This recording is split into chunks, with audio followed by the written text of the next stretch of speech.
ายดีสวัสดีท่านผู้ชมมาพบกับเบ้าน้อยบินดี้เป็นเก่าเส้นเคยหลังจากที่บริเวณหน้ากันโดนเนาะเพราะว่าเบ้าน้อยบริเวณคลิปเป็นระยะโดน1 ปีกว่าเพิ่งมาเฮ็ดมื้อนี้สำหรับมื้อนี้คลิปนี้เบ้าน้อยจะแนะนำให้ทุกท่านมาชมเนาะชมเกี่ยวกับสถานที่แห่งหนึ่งอยู่สวรรณเขตอยู่ตัวเมืองนครไกรสอนพรหมวิหารซึ่งสถานที่แห่งนี้เป็นสถานที่ผู้คนมักมาเที่ยวชมหลายเนาะเป็นสถานที่แห่งใหม่อีกเป็นบูรณะใหม่เนาะเป็นโค้งนางเก่าเราเจริญซึ่งในช่วงนี้ก็เป็นระยะบุญเทศกาลบุญส่งเรือเนาะหรือว่างานออกพรรษา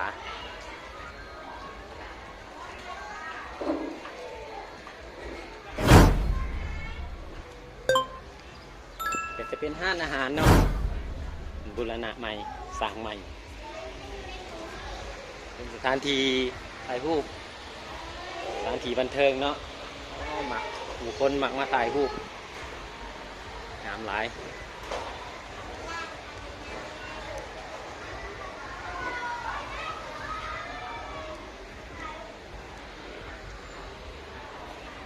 ส่วนนี้ตอนนี้กับบรรยากาศตอนเที่ยงเวลา2 โมงเนาะบ่าย2 โมงค่อนข้างแดดเลยมื้อนี้เส้นทางทั้งลุ่มนี่เป็นเส้นทางแคมป์ของเนาะบ่าวน้อยจะพาทุกท่านเลาะชมแคมป์ของเป็นเทศกาลบุญส่งเรือแต่ก็จะอดทนเนี่ยเนาะจะถ่ายคลิปให้ท่านผู้ชมแนบชมนำกันว่าจะหับชมมาจากทางใดก็คอมเมนต์ทักทายกันได้เนาะหลังจากนี้บ่าวน้อยจะเปิดกล้องหลังถ่ายทำไปทุกมุมทุกซอกให้ทุกท่านนะครับชมนำกันผิดพลาดประการใดก็ต้องขอโทษขออภัยเนาะและขอขอบใจทุกท่านที่เขามาหับชมมาพังว่าจะมาจากสถานที่ใดเนาะจะเป็นลาวเขาเองหรือมาจากไทยเป็นบ้านเขาเนาะหรือว่าจาก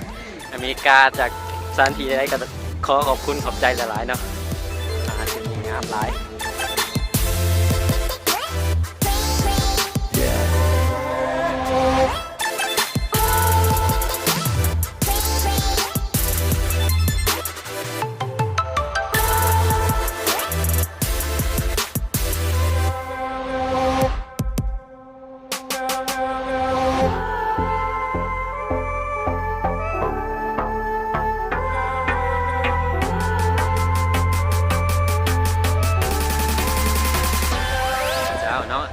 สถานที่อยู่ด้านล่างบ่อน้อยที่ทุกท่านได้เห็นอยู่นี่ก็แม่นสถานที่เราเจริญเนาะซึ่งอยู่สวรรณเขตหรือว่าตัวเมืองนครไกรสอนพรหมวิหารเนาะสำหรับท่านได้ที่ยังบ่รู้จักเนาะ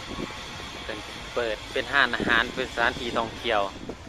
สถานที่บันเทิงในยามแรงเนาะสำหรับคนที่มักวินเทจเนาะแต่งตัวนี่อยู่เก่าจังหน่อยมานั่งถ่ายรูปเก่าหลายเนาะสถานที่เก่าเพิ่นจะบูรณะแบบคงความเดิมไว้อยู่เนาะคือจงไว้สิ่งเก่าๆสิ่งใดที่มันยังบกผุพังเหมือนกันปรับปรุงไปนี่ก็คือก่อใหม่เนาะลายโซลายดินจียืนถ่ายรูปกันเท่ไปอีกแบบสำหรับคนจีเท่เราบ้าน้อยเลยพอแปะไปเพิ่นหนาจะเห็ดแต่ว่าปกซองนะมาลินในนี่เป็นกาลูกค้าเป็นกระนังนี่ท่านผู้ชม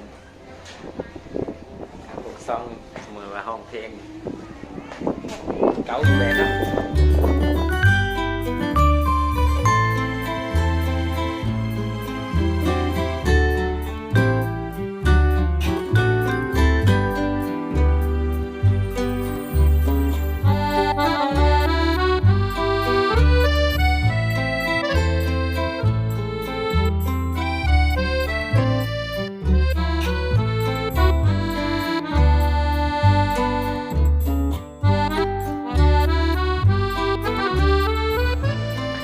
และทางด้านกลางนี่คนจะเป็นขายเครื่องเนาะขายเครื่องของกินขายน้ำสำหรับผู้คนมานั่งในยามแรงๆจะมานั่งในโต๊ะนี่แล้วก็สั่ง อาหารทางด้านหาดค่าเป็นได้มานั่งมาเป็นขู่ฮักว่าเรือมาครอบครัวกับหมู่กับขู่กับมานั่งซิวๆถ่ายรูปบรรยากาศโอ้งามหลายเนาะอันนี้น่าจะเป็นห้องผักห้องเศร้าแต่สมัยก่อนที่บอกนี่คือเป็นโรงหนังเราเจริญที่ว่าในช่วงที่เราเป็นเมืองขึ้นของฝรั่งเนาะเป็นสร้างไปทุนมาทางด้านหน้านี่ก็จะเป็นห้านขายข้าวปุ้นเนาะหรือว่าขนมจีน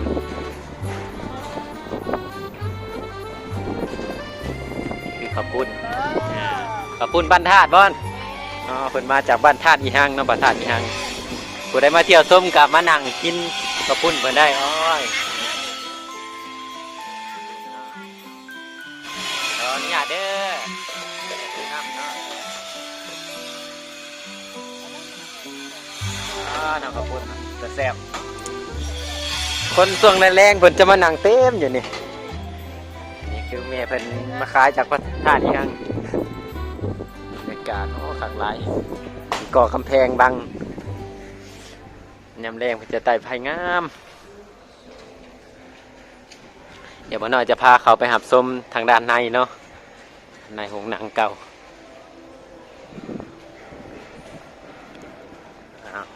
สีพาเขาส้มต้นที่เพิ่นกะอัดไว้โอ้โหจะเขาได้หรือเปล่าเขาได้บ่บ่ได้เนาะเพิ่นยังปิดอนุญาตใครถ่ายทางในได้บ่ถ่ายยื่นถ่ายอยู่นี่เนาะขออนุญาตเพิ่นเนาะนี่เป็นโรงหนังเก่าเนาะเพิ่นก็จะเปิดเป็นช่วงมันก็บูรณะไปนำจะเปิดเป็นช่วงคือจะเปิดเป็นงานเนาะงานวินเทจช่วงก่อนสวรรค์ฟันเฟสเพิ่นก็จะเปิดเนาะตอนนี้เฮามาเบิ่งก่อนจังในหนึ่งก็คือจะบ่ได้เข้าไปในเพิ่นอาจจะหลอกเนาะเฮาก็บ่จะก้าวไกลจะมีขึ้นไปทางเทิงก็จะมีเนาะมีซัน2ขอเป็นคลิปหน้าเนาะตัวนี้สามารถกดติดตามไว้คลิปหน้าบ่น้อยจะมาถ่ายเรือเบิ่งในซ่องบ่น้อยเคยมาถ่ายเทื่อหนึ่งแล้วในส่วนงานในซ่องบ่น้อยก็มีอยู่จะเป็นงานสวรรค์ย้อนยุค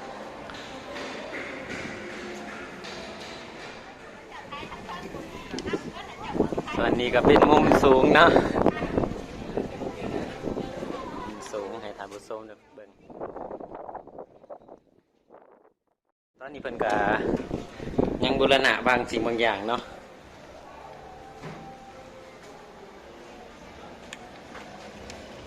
ผู้คนก็ยังทันมาเพราะว่าตอนนี้ก็เวลา2 โมง 3 โมง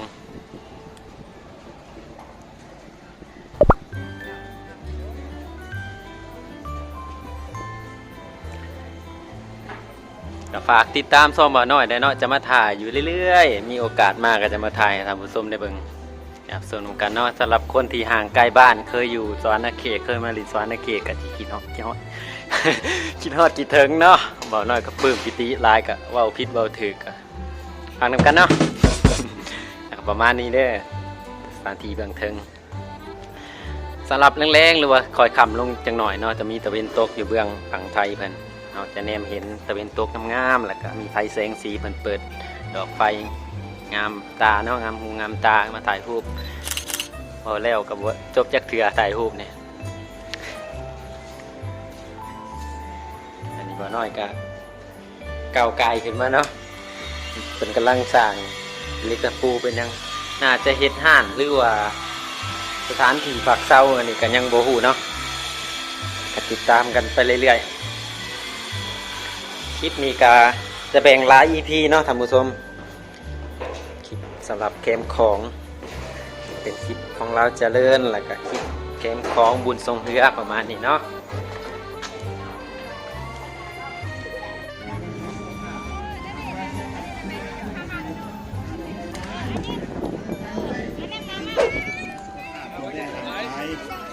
การพดอะไรเบื้องซ่าพวกนักกระตุ้นกระตุ้นนี่สิเนาะมาเมื่อรับข้าวรูแซ่บหลับยากช่างเข้าเห็นผลเลยเป็นเจ้ากับสุขภาพดีสายขัดเคลื่อนกันนักกระตุ้นกระตุ้นข้าวรูแซ่บไปมาดูตันเช่นเดียวกันหัวใจมาสิทางใจเพิ่มใจตันมาสิ ดีฮายเจอกับบ่าวน้อยบีที่ตอนนี้บ่าวน้อยจะพาทุกท่านไปหับชมเทศกาลบุญทรงเรือนครไก่สอนหรือว่าแขงสอนนาขีเนาะตอนนี้บ่าวน้อยมายืนอยู่ที่